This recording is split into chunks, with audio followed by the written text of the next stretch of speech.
Buenas tardes. Primeramente, agradecer al Instituto y darle la bienvenida a mis colegas, miembros de la mesa. Como extranjeros, pues los invitamos a celebrar con nosotros pues un momento histórico, como son los 100 años del canal, y que disfruten su estancia y disfruten de este seminario, este congreso preparado por el Instituto, y a quienes pues reitero mi agradecimiento nuevamente en colocarme en medio de dos expositores extranjeros para defender los colores de la patria. Resulta para mí un orgullo y un placer. Y luego de haber escuchado en la tarde de hoy las conferencias que se han expuesto y sobre todo pues en sintonía con lo que se ha manifestado aquí respecto a las problemáticas que atraviesa la justicia, sobre todo lo que ha dicho el profesor Navarrete en su muy ardiente y apasionada exposición de la tarde de hoy, donde todo lo que dijo es cierto,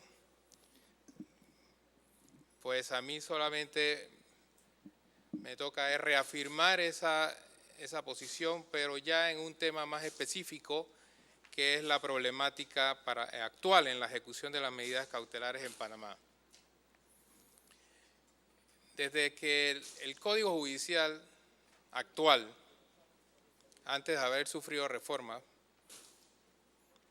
entró en discusión por parte de Jorge Fábrega y Secundino Torres Judiño, uno de los homenajeados en este Congreso.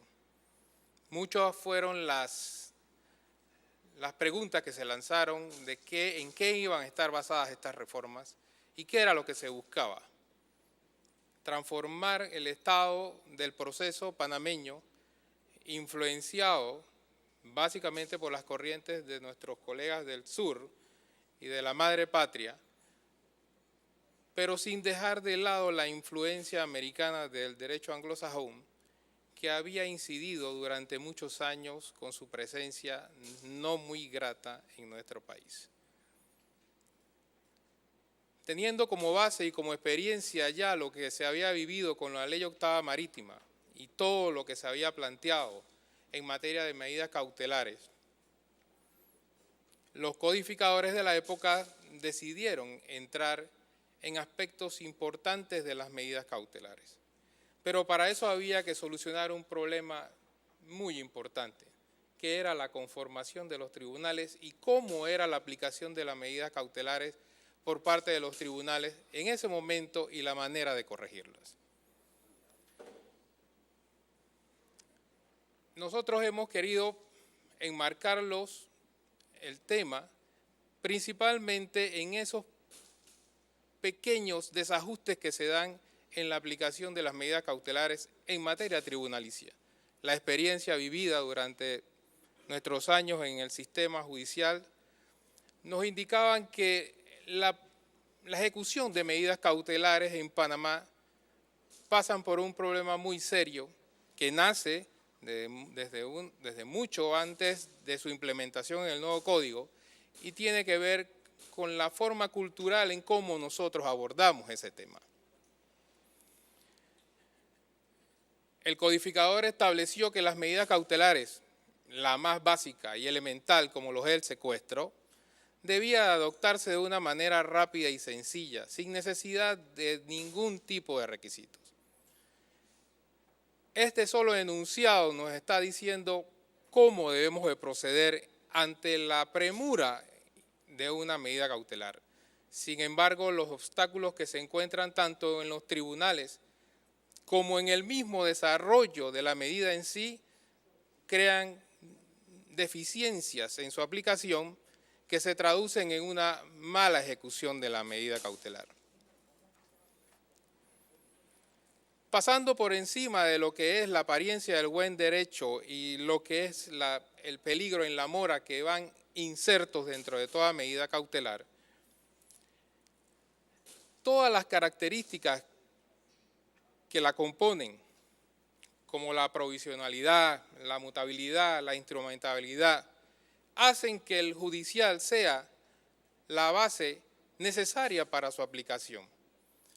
Sin embargo, esa aplicación encuentra obstáculos que a veces se consideran insípidos y que pasan por situaciones que nacen desde que la medida cautelar es presentada por el proponente ante el juez. Antes de la creación del Registro Único de Entradas, sistema moderno de reparto computarizado que tenemos en nuestro medio local, las medidas cautelares accedían simple y sencillamente o básicamente a la existencia de un libro que rotaba entre los tribunales, lo cual permitía que el abogado litigante escogiera al juez, es decir, determinara la competencia de quién iba a practicar la medida cautelar. Y eso se comenzó a tornar en un problema de ejecutabilidad de esas medidas. ¿Por qué? Porque el juez que decretaba la medida más rápido y la practicaba más rápido era el que todos querían acceder y era el que más recargado de trabajo estaba. El juez que se demoraba en practicar una medida, simple y sencillamente se presentaban medidas ilusorias, se escogían nombres del registro telefónico para que el libro pasara de un juzgado a otro y así saltar ese juez y conseguir y que el libro llegara donde el juez que ejecuta las medidas cautelares rápidamente. En principio se podría considerar esto como una práctica tribunalicia habilidosa que procuraba la conveniencia de quien era el proponente de la medida y quien necesitaba de esa urgencia. Pero visto en un contexto más estricto de lo que es la medida cautelar, la propia celeridad en la admisibilidad y en la ejecución de la medida viene dispuesta por la propia ley. La propia ley procesal establece que la medida cautelar no necesita requisitos cuando se trata del secuestro y que debe ser ejecutada de manera inmediata por el juez. No obstante, esta inmediatez, esta rapidez, fluidez, como la queremos denominar, llevaba a una interpretación equivocada de que el juez practicaba la medida más rápido porque estaba motivado por las partes. Y cuando digo motivado por las partes, no tengo que dar explicaciones de esa motivación de dónde se originaba en la mente de quienes consideraban que la medida cautelar debía ser ejecutada, que era ejecutada velozmente, era porque estaba incitada o motivada por las partes. Nada más alejado de la verdad. Lo que sucede en nuestro medio es que hay un factor cultural que nos invade de manera negativa en muchas de las veces. Y esa forma negativa hace que los presupuestos de las medidas cautelares, como el periculum in mora y el fomus boni juris, se traduzcan en una mera expectativa conceptual que solamente aplica para los que no están imbuidos en el procedimiento, no conocen la realidad procesal ni tribunalicia y que por primera vez van y son sorprendidos en su buena fe al escoger o que su medida quedara radicada en un juzgado denominado lento. Y eso invade incluso la competencia del juez, porque el juez se siente que ante la presión de la práctica tribunalicia en cuanto a la ejecución de la medida cautelar, si la practico muy rápido es malo, y si la practico muy lento puede ser beneficioso y a veces malo, así es que yo adopto un ritmo semirápido o semilento a conveniencia, cuando ese no es el fin de lo que está dispuesto en la ley. El profesor Barzallo, que ha sido mencionado por muchos aquí, locales, decía que en los tribunales había un procedimiento no escrito en cuanto al desarrollo de las medidas cautelares. Y era uno tan sencillo y simple como que cuando el abogado presentaba la medida cautelar y regresaba en la tarde o al día siguiente a preguntar si ya se le había admitido y señalado caución, se le indicaba que el expediente estaba para armar. Entonces, el armar un expediente se convertía en un trámite procesal no escrito en la ley pero sí en los tribunales, que le podía tomar incluso hasta una semana. ¿Qué conveniencia puede tener la ejecución de una medida cautelar si en una semana todavía el tribunal no le ha dado entrada al expediente, ni lo ha armado? Y si la medida cautelar venía acompañada de un cúmulo de pruebas que en algunas veces resultaba necesario para poder que el juez accediera a ello, a pesar de que la ley dice que es sin ningún tipo de requisito, solamente que los básicos, obviamente, el poder, la identificación de las partes, si son personas jurídicas, la certificación del registro público, pues yo voy a acompañar una serie de documentos más para que el juez tenga certeza de que lo que yo quiero practicar es una medida cautelar de secuestro breve y rápida. Detener a un avión que va a aterrizar en el Aeropuerto Internacional de Tocumen a las 10 de la noche y que debido a la urgencia de que mi cliente está en México y me ha informado que el avión aterriza mañana viernes y yo elaboro la medida hoy y la presento mañana y que requiero practicarla en la noche de mañana, pues simple y sencillamente le van a decir que el tribunal está cerrado porque mañana es día de fundación de Panamá y que no se trabaja. Cuando el procedimiento cautelar indica que las medidas cautelares pueden incluso ser practicadas en día inhábil. Entonces, inconvenientes como estos hacen que la medida cautelar, en especial la del secuestro, tome ese giro negativo en Panamá en cuanto a su aplicación.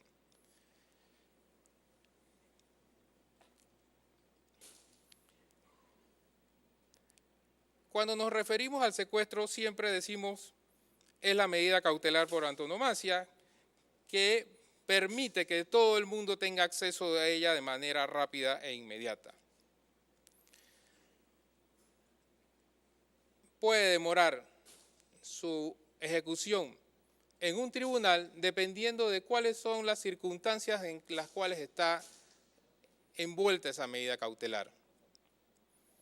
Si se trata de secuestro de bienes muebles o inmuebles, no debe haber ningún inconveniente. Pero cuando se trata, ya decía que estaba gritando mucho, pero cuando se trata de ejecutar medidas cautelares donde se tiene que ir a la aprehensión del bien de manera física, siempre van a existir obstáculos que van a impedir que la medida cautelar sea efectiva en la forma en cómo se ejecuta.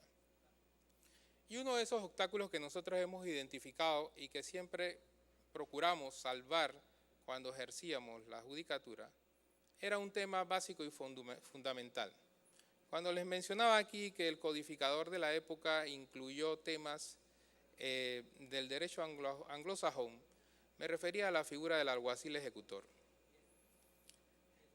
El alguacil ejecutor en Panamá, Marshal, como se le conoce, está destinado por ley para ejecutar todas las medidas cautelares que decrete el juez. Debe cumplir con los mismos requisitos que el juez, de edad, de tiempo de servicio, de haberse graduado y una serie de requisitos que son idénticos. Y a su vez va a ejecutar las medidas cautelares, pero tiene un inconveniente. A pesar de que tanto la figura del alguacil como del secretario nacen con el nuevo código de 1984, que entró en vigencia como en el 1987, pero su aplicación clara y directa comenzó después de 1990, luego de la invasión, no puede ejecutar allanamientos. Y una de las razones fundamentales de las medidas cautelares es poder acceder a bienes de particulares a los cuales hay que acceder, tener entrada a sitios privados. Esa facultad solamente la tiene por ley el juez y el secretario. Entonces, en principio se decía de que los allanamientos solamente podían practicarlos los secretarios y los jueces porque eran quienes por ley tenían la condición legal para llevar a cabo esa diligencia que incidía de manera directa en la propiedad privada. Pues había que entrar a bienes o había que acceder a locales o residencias que podían considerarse violatorias del derecho a la propiedad privada de cada individuo. Pero esa facultad dada al juez por la Constitución y la ley de poder acceder a medidas cautelares de esta manera permite el allanamiento de propiedad privada. Sin embargo, el funcionario llamado a ejecutar la medida no lo puede hacer actualmente. Se adoptó una práctica tribunalicia que algunos consideraban no legal, otros hasta la fecha consideran viable, y es la de concederle esa facultad por parte del juez mediante una delegación en la resolución donde se decreta la medida cautelar al alguacil ejecutor de poder llevar a cabo allanamientos, para que en funciones de secretario ad hoc realice la misión. Y de esa manera se soluciona un poco el problema, algo que está siendo considerado en las nuevas reformas para tomar en cuenta y darle esa facultad directamente. Otra de las medidas cautelares que hay que revisar con mucha prudencia y que tiene serias consecuencias en la adopción en nuestro medio es la medida cautelar de suspensión. A pesar de que es una medida típica o nominativa y que presenta los mismos presupuestos, casi los mismos presupuestos que las medidas cautelares en general, como es el secuestro, se practican in oída aparte y se hacen de manera rápida, tiene características especiales que la hacen un tanto diferente, y es que esta medida cautelar sí requiere de prueba sumaria. Prueba sumaria en el sentido de que el proponente debe demostrarle al juez que la medida que va a ejecutar o que pretende suspender, proteger, es una medida que está basada en una pretensión real. Pretensión real que a juicio del tribunal debe de evitar que produzca perjuicios a las partes. ¿Y de qué manera puede determinar el juez que es una pretensión real? La discusión comienza entonces cuando se dice que si la pretensión o la acción o el derecho deben ser real. Y se conjugan estos términos para poder determinar por el tribunal si la pretensión real es lo mismo que un derecho real. Entonces, si no tienes la propiedad, si no eres el dueño, no puedes pedir una medida de cautelar de suspensión al juez porque simple y sencillamente el juez considera que no tienes o no está revertida tu solicitud de una pretensión real. Discusión que ha llevado incluso a que esta medida sea tratada en instancias superiores, incluso en la Corte, quien ha reafirmado el criterio de que esa pretensión real va íntimamente relacionada con el derecho real. Cuestión que en principio discrepo, puesto que considero que la pretensión real en muchas de las veces no está precisamente respaldada o viene dirigida por un derecho real. Hay pretensiones reales que pueden nacer de contratos y de otro tipo de relaciones jurídicas entre las partes que permiten que esta medida cautelar de suspensión pueda tener sus efectos directos en cuanto a la relación íntima que llevan esas partes basadas en ese contrato.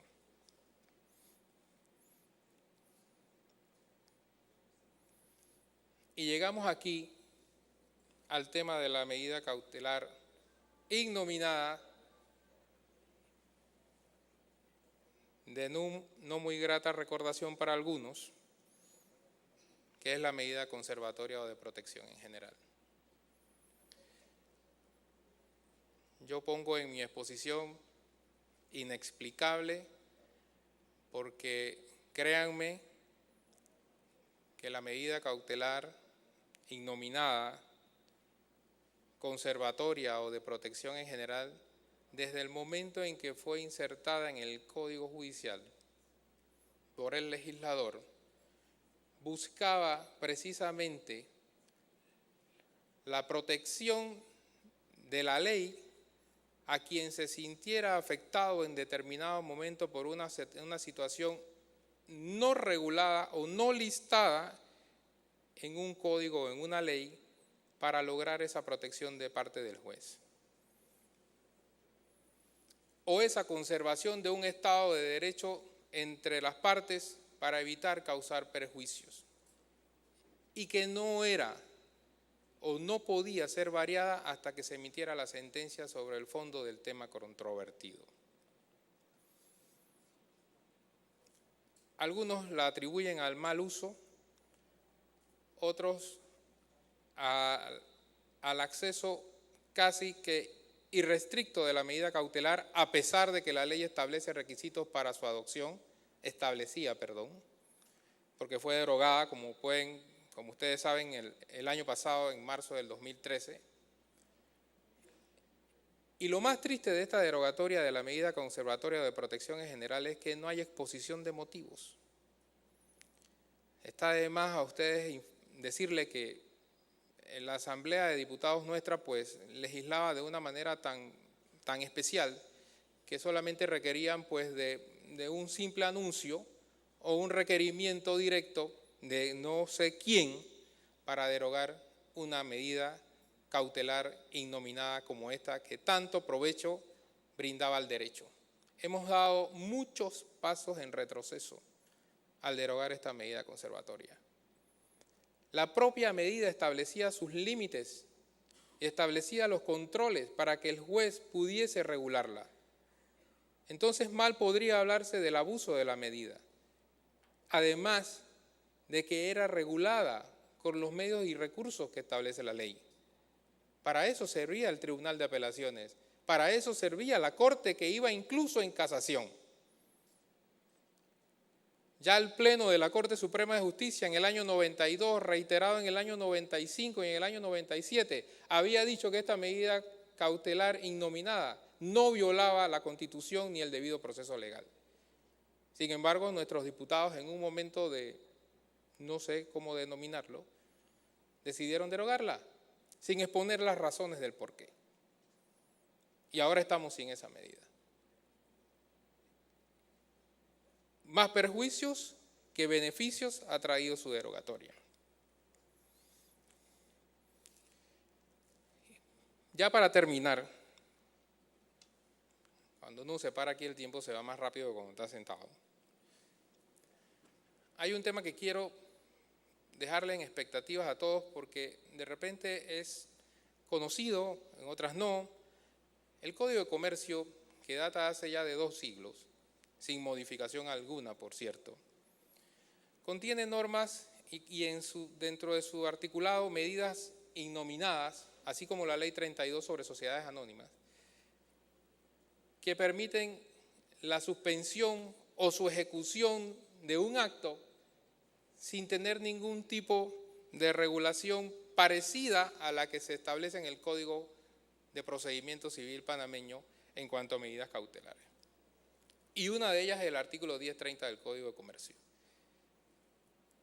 que señala que en una parte, para ser más breve, el asegurador no podrá pagar al asegurado suma alguna por razón del seguro, sino cuando por resolución judicial se hubiese declarado no haber lugar a responsabilidad civil o penal contra éste por razón del incendio o cuando transcurrido 30 días hábiles de la fecha del siniestro no se hubiese abierto causa o no hubiese reclamación por daños y perjuicios.